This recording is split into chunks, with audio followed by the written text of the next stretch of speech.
भज गिरिधर गोविंद गोपाला। भज गिरिधर गोविंद गोपाला। भजो मुरली मनोहर नंद लाला। भजो मुरली मनोहर नंद लाला। भजो गिरिधर गोविंद गोपाला। भजो गिरिधर गोविंद गोपाला। भजो मुरली मनोहर नंद लाला। भजो मुरली मनोहर नंद लाला।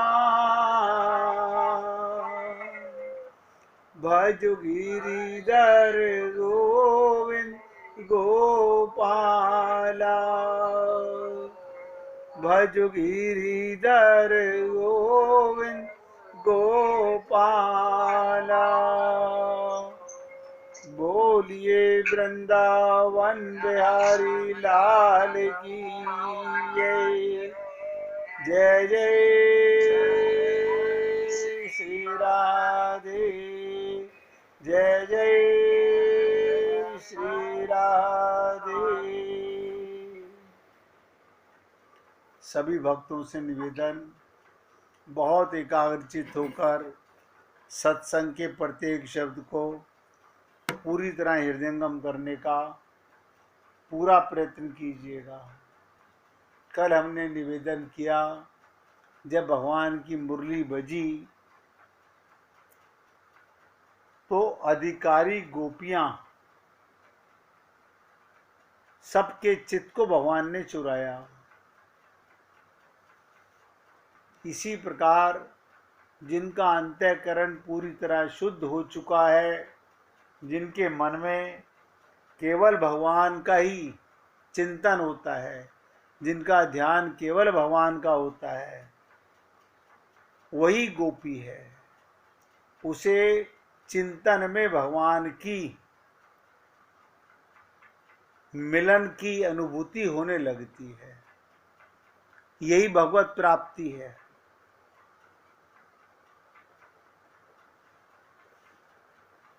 और मैंने आपसे ये भी निवेदन किया कि वृंदावन में बंसी बजी और तीनों लोकों में गई।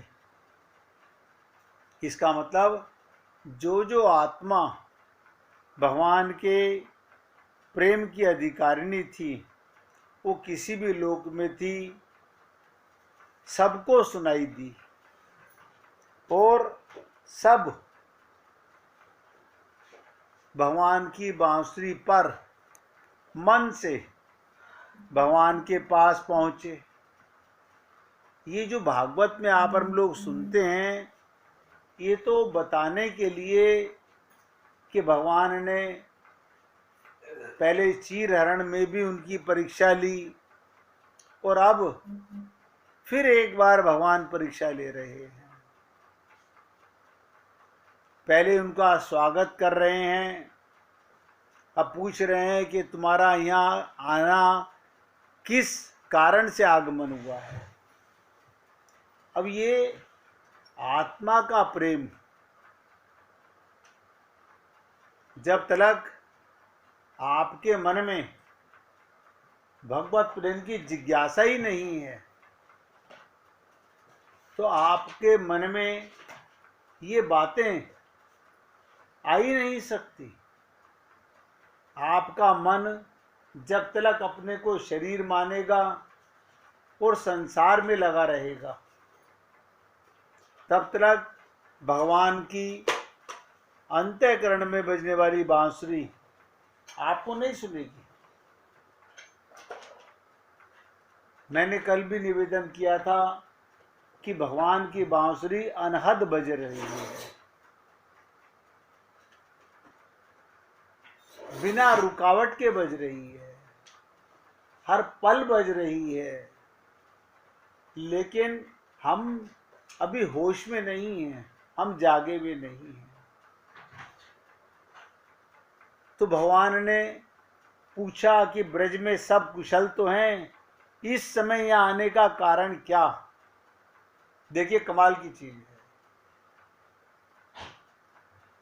जब गोपियां अपना सांसारिक संबंध छोड़कर भगवान के प्रेम के लिए भागी, तो भगवान पूछ रहे हैं यहाँ आने का कारण क्या है।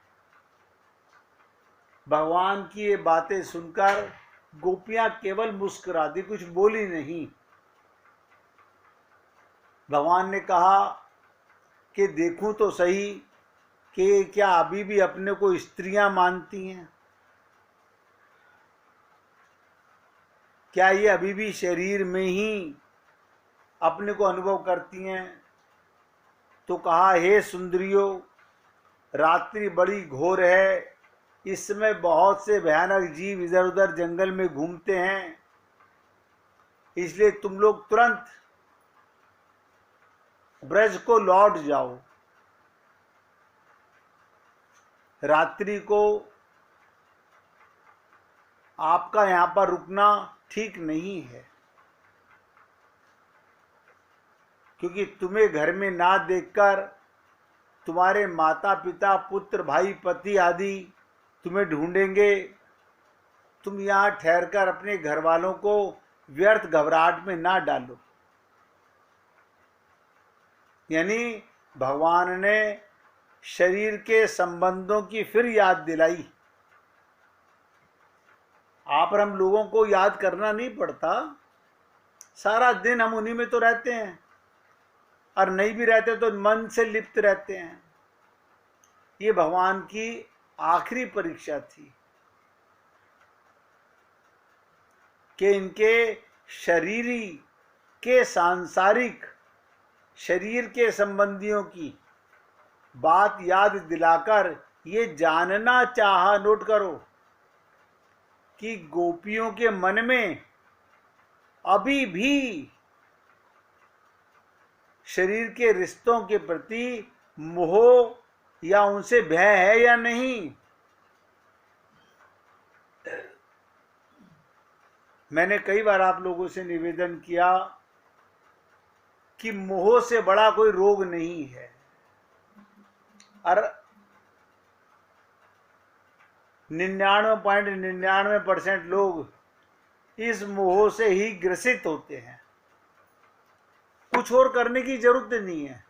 एक बुराई सारी बुराइयों की जड़ है।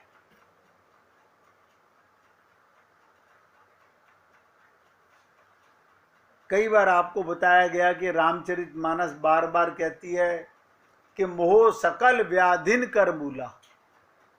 ये कैंसर तो शरीर को मारता है, ये तो आपका जन्म ही बर्बाद कर देता है। आपको और हमको पता नहीं चलता इन बातों का। भगवान ने देखा कि गोपियों के मन में उनके प्रति मोह या कोई भय तो नहीं है, ये माइक जगत में है या ईश्वर विमुख हो हैं, ये अभी भी अपने को माया में लिप्त मानती हैं या भगवान के साथ अपने को महसूस करती हैं। लेकिन धन्य है वो गोपियां, गोपियां इस परीक्षा में पास हो गई। देखिए, उन्हीं गोपियों में आने वाली मथुरा की ऋषि पत्नियां भी थी।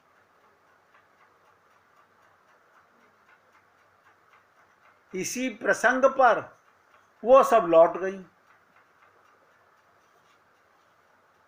वो लौट गई। यानी रास की अधिकारिणी नहीं थी। बांसुरी तो सुनी, लेकिन जब भगवान ने परिवार की मोह की बातें कही और भय की बात कही, तो वो लौट गई। अब प्रश्न पैदा होता है, वो मोह में लौटी या भय से लौटी। मैंने आपको शायद कभी सुना हो कि ये ऋषि पत्नियां कंस के राज्य में ये वो थी जो एक बार भगवान को भोजन कराने के लिए लेकर आई थी। अपने पतियों की अनिच्छा के बाद भी आई थी, और आज भय के कारण, मोह के कारण ये वापस लौट गई। इस देह से वापस 84 लाख योनियों में जाने का और कोई कारण नहीं है। सब नोट कीजिएगा, हम 84 लाख योनियों में अनंत जन्मों में चक्कर काट रहे हैं, और अभी आगे पता नहीं है कितना काटना पड़ेगा। अभी आप और हम लोग नहीं जानते हमें 84 लाख योनियों में कितना भटकना पड़ेगा। क्यों? अभी परिपक्वता नहीं है, दृढ़ता नहीं है, अभी पूर्ण अपने आप पर विश्वास नहीं है। तो देखिए, उस वन में जहां रास हुआ भगवान के साथ, वो आत्माएं वापस लौट गईं जिनके मन में मोह और भय छुपा हुआ था। वो परीक्षा में फेल हो गईं। गोपियां कुछ नहीं बोली, उनके चित्त में संसार की आत्मीयता का कुछ भी मोह नहीं जागृत हुआ। आप बताइए, आपको आपके परिवार की याद दिलाए तो आप तुरंत, मैं तो देखता हूं, आप किसी को गलती से उसके परिवार की कोई बात बता दो, वो तुरंत पूरा प्रस्ताव सुनाने को तैयार हो जाता है। ये गोपियां टस से मस नहीं हुई। इनका संसार की आत्मीयता का कोई भी मोह नहीं जागृत हुआ। वे भगवान परमात्मा श्री कृष्ण के प्रेम में डूब रही थी। जैसे आपके पास केवल 2 हाथ हैं, आपके हाथ में पकड़ने के लिए सोने का लड्डू दिया जाए, हीरा दिया जाए, तो आप कांच का टुकड़ा और मिट्टी नहीं उठाएंगे। इसी प्रकार आपका एक हृदय है। इस हृदय में, अंतःकरण में भगवान का प्रेम भरो या संसार का भरो। निर्मल और मल सहित में यही अंतर है। अगर आपके हृदय में संसार भरा हुआ है तो बुरा मत मानिएगा, ये भी एक टेस्टिंग है अपनी। जैसे शरीर के रोगों की टेस्टिंग लेबोरेटरी में कराने चाहते हो और आपको पता चलता है, ऐसे आप अपने चित्त की टेस्टिंग कर लीजिए। और इसकी प्रमाण किसी से पूछना नहीं, आप स्वयं हो, आपको पता चल जाएगा कि मेरे हृदय में कौन रहता है, मेरा मन कहाँ लगा रहता है। बस इसी से पता चल जाएगा मैं निर्मल हुआ कि नहीं हुआ।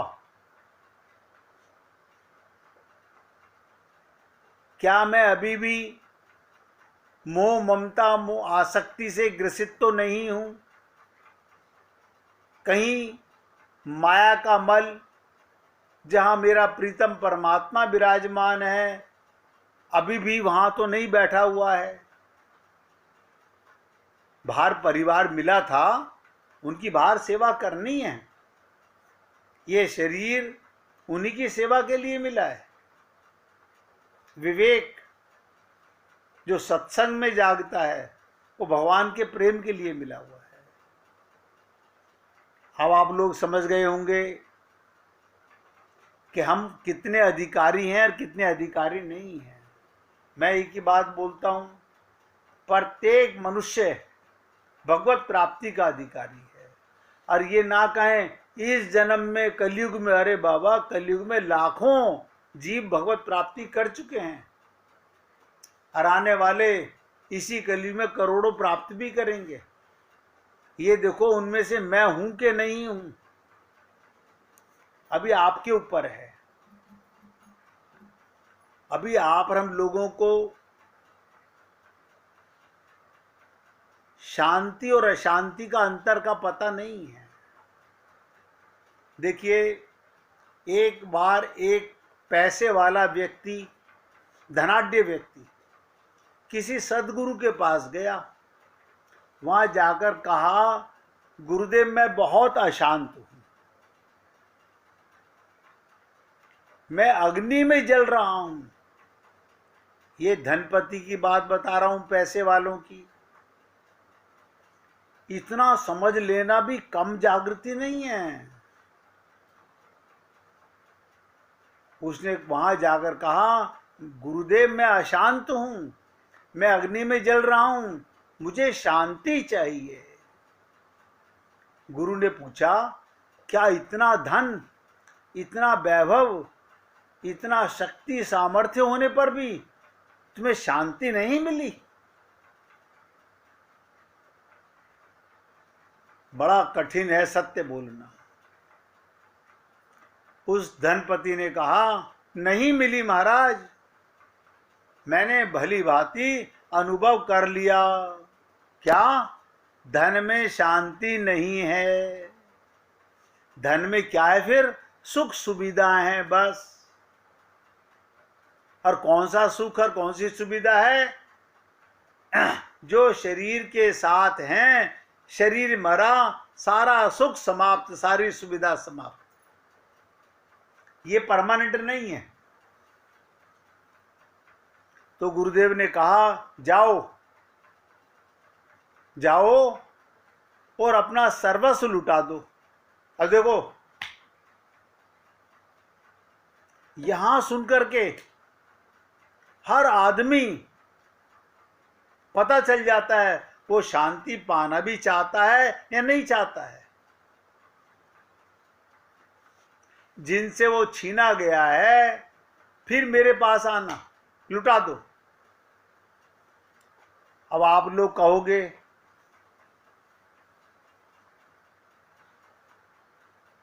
कि ये तो बड़ा कठिन है कि अपना सर्वस्व लुटा दें। मैं बता देता हूं, बहुत सरल है। सर्वस्व लुटाने का मतलब क्या होता है? जिसमें भी अपनापन है उसमें अपनी आसक्ति खत्म कर लो। कोई ये नहीं कह रहा अपना धन उठा के सड़क पर फेंक दो। जहां जहां आपका अपनापन है उसमें अपनी आसक्ति खत्म कर दो। क्यों? आपके धन कमाने से पहले भी धन बहुत था, आपके धन छोड़ जाने के बाद भी धन यहीं रहेगा।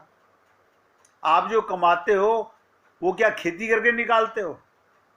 धन तो पहले से था ना। धन आज भी है, बाद में भी रहेगा।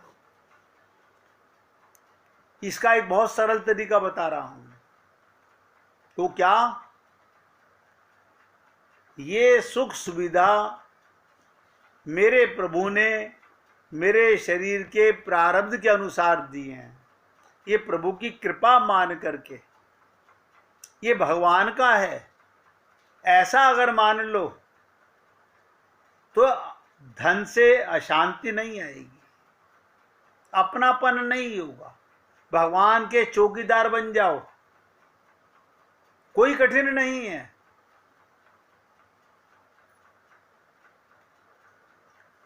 लेकिन परीक्षा ली, शब्दों में कहा गया सब लुटाओ, जिनसे लिया है उनको वापस दे आओ और दीन दरिद्र होकर के आओ। आप लोग, हम भी कहते हैं कि दीन बंधु दीनानाथ, मेरी डोरी तेरे हाथ। हम दीन नहीं मानते अपने आप को। आत्मा दीन का दयालु है भगवान, जिसके अंदर किसी चीज में भी, संसार की माया में, किसी वस्तु में अपनापन है, यही दोष का कारण है। मैंने कई बार आप लोगों से निवेदन किया, बड़ा सरल है। जहां आप रहते हो वो धरती आपने बनाई थी क्या? ना, पहले से थी। जो मकान आपने बनाया उसमें क्या चीज आपने बनाई? कुछ भी नहीं बनाया, लेकिन अपनापन कर लिया। क्या अपना है तो लेकर के जाओगे? लेके भी नहीं जा सकते। तो इतनी सी बात को समझ लो कि परमात्मा ने मेरे प्रारब्ध के अनुसार मुझे ये दिया है इस्तेमाल करने के लिए, उसमें अपनापन त्याग दो। राजा ने वैसा ही किया और बोला, गुरुजी अब बताइए, मैं सब कुछ वापस दे आया।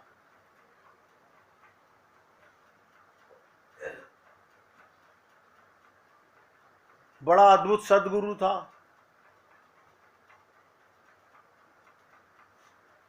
उसने दरिद्र धक्के देकर के दरिद्र धनपति को झोपड़े के बाहर निकाल दिया और द्वार बंद कर लिया। ध्यान से सुनो, परीक्षा कैसे जैसे लेते हैं गुरु, आप हम तो सोच नहीं सकते। जैसे भगवान ने परीक्षा ली, ऋषि पत्नियां वापस चली गईं, जंगल में जाकर वापस चली गईं, भगवान श्री कृष्ण के पास जाकर वापस चली गईं। ऐसी गलती आप हम भी कर रहे हैं। इस देह में हरि मिलत है, देह तो मिला हुआ है, हरि अंदर बैठा हुआ है, ये ज्ञान भी है, ये ज्ञान भी है, लेकिन अभी हमारा मन संसार के समान में, संसार के रिश्तों में आ सकता है। अब उस जंगल में गुरु की कुटिया के अलावा कुछ भी नहीं था, कोई आश्रय ही नहीं था। अब धनपति ने सोचा, ये तो बहुत बड़ा कार्य करके लौट रहा है, लेकिन ये कैसा स्वागत, ये कैसा व्यवहार, मैं सब कुछ छोड़ के आया और गुरुजी ने मुझे निकाल दिया। अब मन में आया, धन का व्यर्थ संग्रह पाया था, लेकिन धन का त्याग भी व्यर्थ ही हो गया। ये उन्हीं तरह था जैसे ऋषि पत्नियां थी। ये मानकर तो आई कि भगवान के पास जाना है, भगवान की बांसुरी बजी है, लेकिन जैसे ही पति की, परिवार की याद दिलाई, वो मोह में और भय में भाग गई। तो ये राजा जो धनपति था, निराश्रय होकर एक वृक्ष के नीचे सो रहा है। उसका कोई न सहारा था, ना साथी, ना घर, उसके पास कोई संपदा नहीं थी, ना शक्ति थी, ना संग्रह था, ना त्याग था। सुबह जागा, उसने पाया एक अनिर्वचनीय शांति में डूबा हुआ है। आप बताइए, जब कोई बंधन ही नहीं है, जब कुछ छुपाने के लिए ही नहीं बचा, अब तुमसे कोई लूटेगा क्या, तुमसे कोई छीनेगा क्या? वृक्ष के नीचे सो रहा है अनिर्वचनीय शांति में। निराश्रय चित्त अनायास ही परमात्मा के आश्रय को पा लेता है। और वो भागा सदगुरु के चरणों में गिरने को, लेकिन देखा स्वयं सदगुरु उसके चरणों में गिर पड़े। देखो कमाल की चीज, यहां गोपियां भगवान के लिए आई और भगवान ने इन्हीं गोपियों को अपनी मुकुटमणि बनाया। देखिए, दोनों लीलाएं सुना रहा हूं। उस सदगुरु ने उसे हृदय से लगाया और कहा, धन छोड़ना आसान है, त्याग छोड़ना कठिन है, किंतु जो त्याग का त्याग करता है वही धन भी छोड़ता है। संसार छोड़ना सरल, पर गुरु छोड़ना कठिन है। लेकिन जो गुरु को भी छोड़ देता है वही परमात्मा को पाता है। एक स्टेज आती है, पहले गुरु संसार से अलग कराता है और उसके बाद जब वो देखता है जाग गया तो गुरु धक्के देके निकाल देता है। ये कमाल की चीज है। वो कहता है मेरे पास आने की जरूरत नहीं, अब तुम जाग चुके हो। जैसे तुम पहले मोह ममता आसक्ति में सो रहे थे, अब लोगों के पास जाओ और उनको जगाओ। महात्मा बुद्ध के जीवन में ऐसे बहुत शिष्य आए थे। यानी गुरु को भी छोड़ देता है, वही परमात्मा को पाता है। यही है शांति, यही है मोक्ष, यही है निर्वाण, यही है भगवत प्राप्ति। लेकिन इसके लिए बहुत कठिन प्रेम की रहा। गुरु की आज्ञा को किसी तरह भी टाला ना जा सके।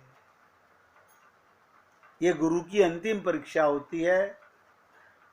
वो व्यक्ति जो ना धनपति था ना दरिद्र था, बोला नहीं, पाने के ख्याल में ही भूल गया था, उसके कारण ही खोया था। जो पाना है वो तो पाया ही हुआ है।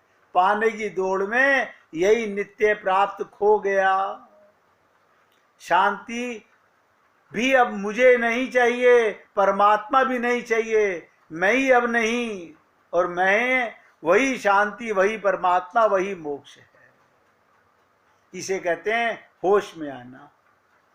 इसलिए 1 मिनट भगवान का कीर्तन कीजिए, फिर आगे बढ़ते हैं।